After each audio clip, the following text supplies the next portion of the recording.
Assalamualaikum warahmatullahi wabarakatuh. Apa kabar kalian semua? Sebelum lanjut ke cerita kali ini, ada baiknya absen dulu dari daerah mana saja para sahabat pintu rahasia nih. Dan jangan lupa tuliskan sholawat kepada Nabi Muhammad di kolom komentar, agar kelak kita dapat syafaatnya kelak. Siang itu, matahari bersinar terik, membuat aspal jalanan terlihat seperti cermin cair yang memantulkan panas. Di sudut jalan, seorang polisi lalu lintas bernama Ed berdiri di bawah pohon rindang, mencoba menghindari sengatan matahari. Wajahnya sedikit lesu, tetapi matanya tajam mengamati kendaraan yang melintas. Ed bukan polisi biasa. Sudah menjadi rahasia umum di kalangan pengendara bahwa ia kerap mencari-cari kesalahan untuk mendapatkan uang tambahan. Dengan senyuman licik dan sikap seolah peduli, ia sering menawarkan jalan pintas agar pengemudi bisa terhindar dari tilang resmi. Namun, sedikit yang tahu bahwa di balik sikapnya itu, Ed menyimpan beban berat. Gajinya sebagai polisi biasa tidak cukup untuk menutupi kebutuhan hidup yang semakin mahal. Ia memiliki seorang istri dan 2 anak yang masih sekolah. Kebutuhan sehari-hari, cicilan rumah, dan biaya pendidikan membuatnya mengambil jalan pintas. Hari ini, ia sedang menunggu momen yang tepat. Dari kejauhan, sebuah mobil mewah berwarna hitam melaju dengan kecepatan sedang. Ed langsung sigap. Mobil seperti itu biasanya dikendarai oleh orang kaya yang malas berurusan dengan birokrasi dan lebih memilih menyelesaikan masalah dengan uang. Ia melangkah ke tengah jalan dan mengangkat tangannya, memberi tanda agar pengemudi berhenti. Jendela mobil perlahan terbuka, memperlihatkan seorang pria berusia sekitar 50-an dengan wajah tenang dan penuh wibawa. Pria itu mengenakan kemeja sederhana, tetapi ada sesuatu dalam caranya menatap yang membuat Ed sedikit waspada. "Selamat siang, Pak. Bisa lihat SIM dan STNK-nya?" tanya Ed dengan nada resmi. Pria itu mengangguk dan menyerahkan dokumennya tanpa banyak bicara. Ed dengan cepat memeriksa, mencari celah untuk melakukan aksinya. Namun, saat ia melihat nama dan pangkat yang tertera di kartu identitas, darahnya seketika berdesir. Brigadir Jenderal Hendro. Ed menelan ludah. Ia tahu bahwa ia telah melakukan kesalahan besar. Ed mencoba tetap tenang. "Sepertinya ada masalah, Pak," katanya, mencoba mencari alasan. "Ada sedikit kekurangan dalam dokumen ini. Mungkin kita bisa menyelesaikannya dengan cara lebih mudah." Hendro menatapnya lama, sebelum akhirnya tersenyum kecil. "Cara lebih mudah?" Ed mengangguk. Namun, sebelum sempat berkata lebih jauh, Hendro mendekatkan wajahnya ke arah Ed dan berbicara dengan suara rendah namun penuh ancaman. "Apakah kau sadar dengan siapa kau berbicara?" Ed terdiam. Jantungnya berdegup semakin kencang. Ia tahu bahwa ia baru saja melakukan kesalahan besar. Hendro membuka pintu mobilnya dan turun dengan tenang. Para pengendara yang melintas mulai memperlambat kendaraan mereka, penasaran dengan apa yang sedang terjadi. Beberapa orang bahkan berhenti di pinggir jalan untuk melihat lebih jelas.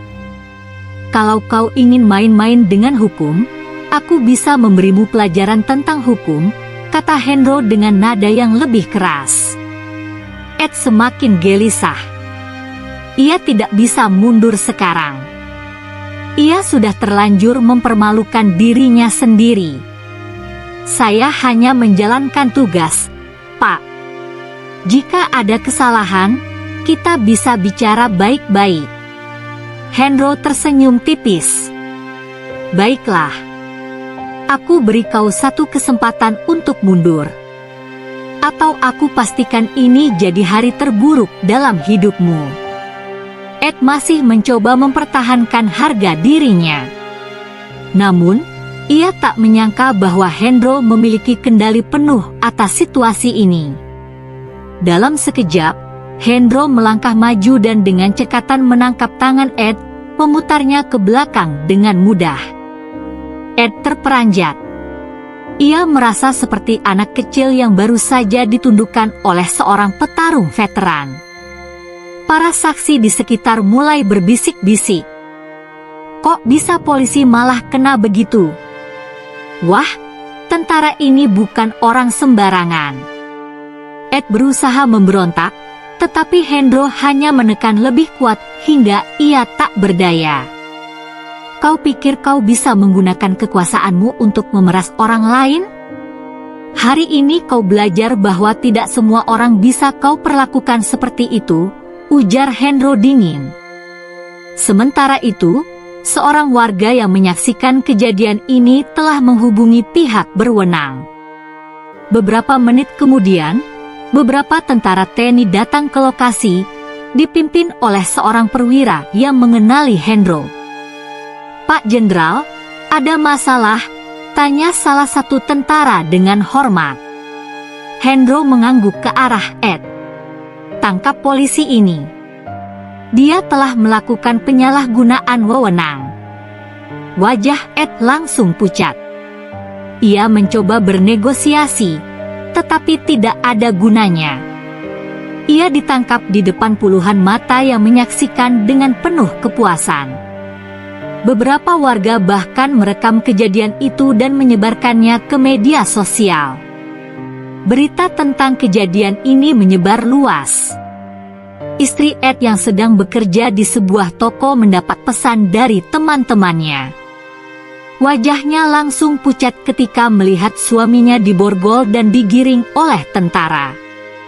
Anak-anaknya pun mulai dikucilkan di sekolah karena perbuatan ayah mereka. Keesokan harinya, berita tentang insiden ini menjadi viral. Atasannya tidak punya pilihan selain mencopot Ed dari jabatannya. Dengan rasa malu yang tak terperi, Ed dikirim ke kota kecil yang jauh dari pusat keramaian. Duduk di dalam bus yang membawanya ke tempat tugas baru, Ed hanya bisa menatap keluar jendela dengan kosong. Ia telah kehilangan segalanya hanya karena keserakahannya sendiri. Di kejauhan, matahari mulai tenggelam, seakan menandakan akhir dari segalanya bagi Ed. Di kota kecil itu, Ed mencoba menyesuaikan diri. Namun, semua terasa berbeda. Tak ada lagi hiruk-pikuk jalan raya atau peluang untuk mendapatkan keuntungan tambahan. Semua orang di sana sudah mendengar kisahnya, dan tak seorang pun menyambutnya dengan hangat. Ia berjalan sendirian di trotoar kota kecil itu, merasa seperti bayangan dari dirinya yang dulu. Ed berusaha mencari pekerjaan sampingan, tetapi reputasinya sudah hancur. Tak ada yang mau memberinya kepercayaan. Keluarganya semakin menjauh darinya, dan ia mulai merasa benar-benar sendirian. Ed akhirnya menyadari bahwa semua perbuatannya telah berbalik menghancurkannya. Ia duduk termenung di tepi sungai kota kecil itu, merenungkan semua kesalahan yang telah ia buat. Jangan pernah menyalahgunakan kekuasaan untuk kepentingan pribadi. Cepat atau lambat, keadilan akan datang, dan karma akan berbicara. Ed kini bekerja di sebuah kantor kepolisian kecil di daerah terpencil. Tidak ada lagi mobil-mobil mewah atau peluang untuk mencari uang tambahan. Semua orang di kantor itu tahu siapa dia, dan mereka tidak menyambutnya dengan baik. Ia harus menerima kenyataan bahwa namanya telah tercoreng selamanya. Istri Ed mulai merasakan dampaknya. Tetangga mulai menjauhinya, dan anak-anak mereka diolok-olok di sekolah. Mereka menjadi bahan perbincangan di kota kecil mereka. Sampai kapan kita harus hidup seperti ini? Tanya istrinya dengan air mata di mata. Ed hanya bisa terdiam. Suatu hari, kepala kepolisian setempat memanggil Ed. Kau punya dua pilihan, jalani hukuman administratif dan tetap jadi polisi biasa, atau kau membuktikan bahwa kau bisa berubah. Ed merenung. Ini mungkin satu-satunya kesempatan terakhirnya untuk menebus kesalahan. Ed mulai bekerja dengan serius. Ia membantu masyarakat setempat dengan sungguh-sungguh. Ia mulai mengerti arti sebenarnya dari menjadi seorang penegak hukum yang jujur. Sedikit demi sedikit, ia mulai mendapatkan kembali kepercayaan orang-orang. Beberapa tahun kemudian, nama Ed perlahan mulai bersih. Ia kini dikenal sebagai salah satu polisi yang paling jujur di daerah itu. Masa lalunya masih membayanginya, tetapi ia memilih untuk terus maju.